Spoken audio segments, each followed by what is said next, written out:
I think I'm invited here not only as a dancer today. Usually I'll be occupying this space. I'm good at that, not at this. But people always say, okay, you can speak too. Okay, right now our voices have been heard. Our bodies have been heard through dancing. So it's time for us to voice out what we've been saying to our bodies. I think also one of the other things that I've been called here is because of a protest that we did in Cape Town on the 19th of March. 4 women, we protested because of lack of transformation in this country in the arts. And I would like you to see a footage of that was recorded. It's not a formal one. You know, as artists, sometimes we do things like this, we think and do, so it's not formal. So I would like you to show a bit of that footage of our protest that we did during Float to Cup Awards.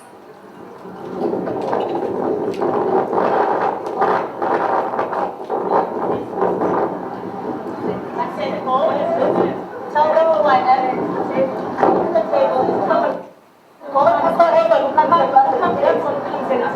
Why are you asking me? No, you don't. If you don't come here, when you came to us here, you don't come here. You only came to us because us. Okay? So go and do the Okay, talking about transformation in this country, this is where we are. Since '94, I think I was also part of that transformation when Madiba became the first president in this country in '94. I was allowed to go to an institution to study dance, which is why I have received all the awards that I had and all the colleagues and acknowledged in this country at home, which is great. But then the transformation has happened through the dance. But in reality, it has not happened, because the same people who actually studied or were part of that transformation are still the same people who are struggling today. We were given the keys to open the doors in '94, but the doors are still locked for us in this country, in South Africa. That protest was our frustration as artists who are based in South Africa, and not only in Cape Town. This is something that is happening nationally. We have a lot of gatekeeping in South Africa. We have a lot of people who are just closing doors for us. If we feel like now we have grown and we're actually ready to take the arts to another level and we have been blocked, how are we going to actually transfer our skills to the next generation of artists? And this is the problem we're dealing with in this country. So talking about transformation for me will be hard, because there still isn't. The only transformation that has happened, it's us artists that have transformed to actually become the artists that we are today. But still, in our own country, we still don't have platforms to practice our art. Artists like myself are given platforms internationally. I'm not the only one, we are many. And I will go back to what I've written, because I will lose some points if I speak from the heart. I love speaking from the heart because we do things from the heart. And this is what is missing in this country, from not taking care of the soul of the nation. And for me, the soul of the nation is the art. In heart, there's art. So that is what is not being taken care of. Everybody is taking care of other things that are not even. That is why we're in a dire state in this country, because the heartbeat of the nation is actually losing itself. We as artists, we are dying because we are not taken care of.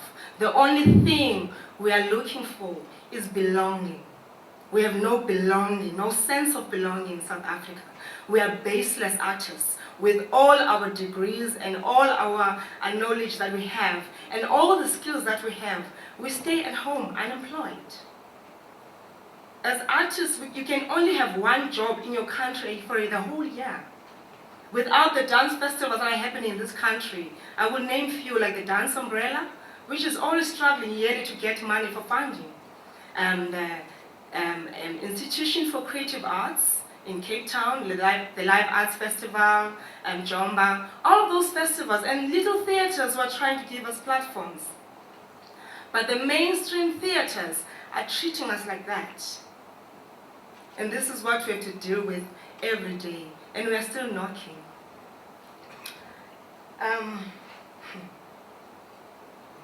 Don't be too quiet. Did I shock you? this is the situation with us.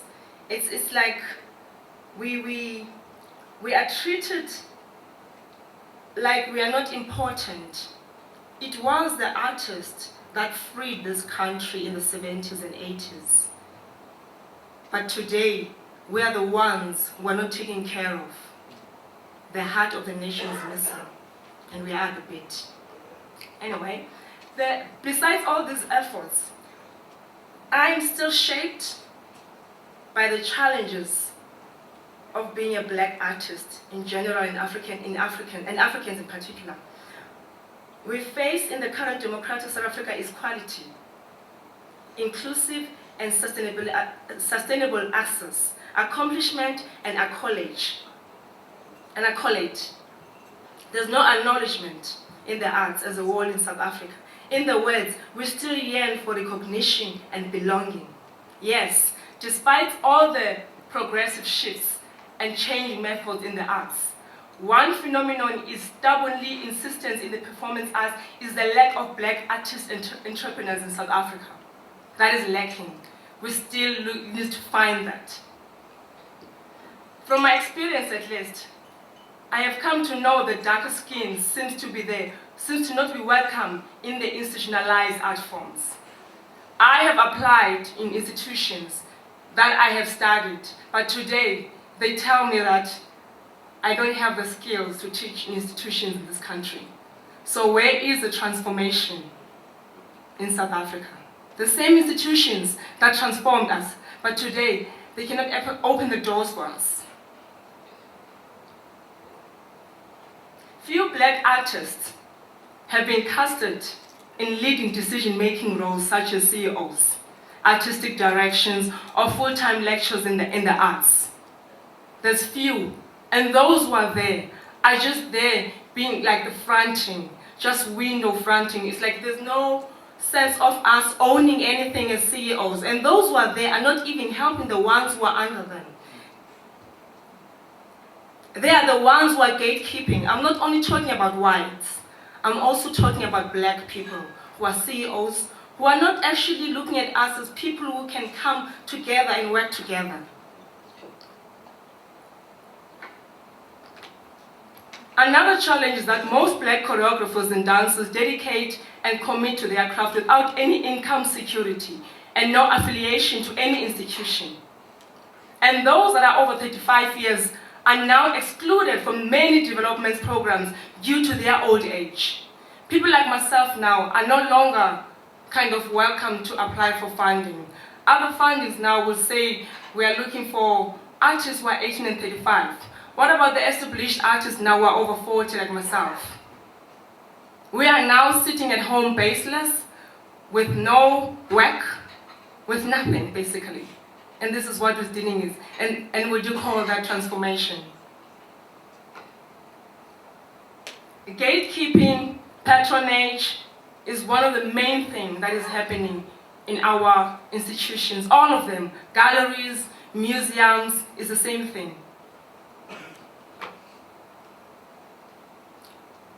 The urgent intervention is needed for the black artists in South Africa. We need to have a fraternity of art with all genres that also conveys socio-economic capacity of transformation and inclusive growth for all artists, irrespective of race, class, gender, and environment. The 4 women protests we had in March 2017 was that kickstarting the notion of we have enough, we've had enough. That is why we protested. I'm sorry, I'm a dancer, I like to move. I'm not used to this, yeah? So I will always use my hands. The protest was actually a performance of art that conveyed body politics on all social issues. We had both negative and positive responses, but the negative ones were the most notable ones and given more coverage. We were labeled those 4 ladies, and in that process, as black women artist protesters, we continued to be regarded as anonymous, nameless, faceless, voiceless, in the midst of our protest against lack of equity and access in the arts. Indeed, our protest was all about the gatekeeping, the discrimination, and the dishonesty of the mainstream theatres of arts in South Africa. Under their watch, they allowed elitist audience to strive for the elitist art. Under their watch, they allowed black people to be misused in the works of art with no recognition awarded for their work. Hence, the chosen costume we wore for our protest. As black women and black people in South Africa, we continue to be used as laborers, just like prostitutes on stage. And all accolades and high salaries go to the so-called directors and producers. And most of the directors and producers are white people. And this is the reality. Our white underwear that we wore under our costume with the old apartheid South African flag depicts the total lack of transformation in the mainstream arts and in theatres. Hence, the statistics we highlighted on our placards. I'm not going to talk too much about the transformation. It makes my heart so. I'm an artist who works with passion, and without passion, I would not be portraying myself on stage. And when I work on stage, I put on my passion. With my passion, we also want a sense of belonging at home. I don't want to be recognized only internationally. I also want to be recognized here at home as an artist. And most of us tend to perform overseas, probably 5 times I'm performing in our own countries at home. This year only, I performed only at the Dance Umbrella and the Live Arts Festival, and that's it. If I don't create my own platform, I've been knocking on doors even this year, trying to see where we can actually put our works on these mainstream theatres, because our works is never known. Nobody knows our work. We can get the accolades and acknowledgement and being celebrated, but without having the space and without enjoying yourself as an artist in your own country, you are left empty. We also want to perform for our own people in our own countries. When we perform overseas only, we feel like we open our hearts to a whole total of strangers who don't even understand us. But when we perform at home, we feel like we relate, we engage with people who know us. So it would be better to balance that, so that we can feel like we belong too. The feeling of being baseless in your own country is the most hurtful thing for an artist. So transformation has not happened. It has only happened to us as artists because we have transformed. But on other levels where we are right now, it's only certain people who have transformed. The ones who have transformed also during apartheid are still the ones who are eating the cake. Thank you.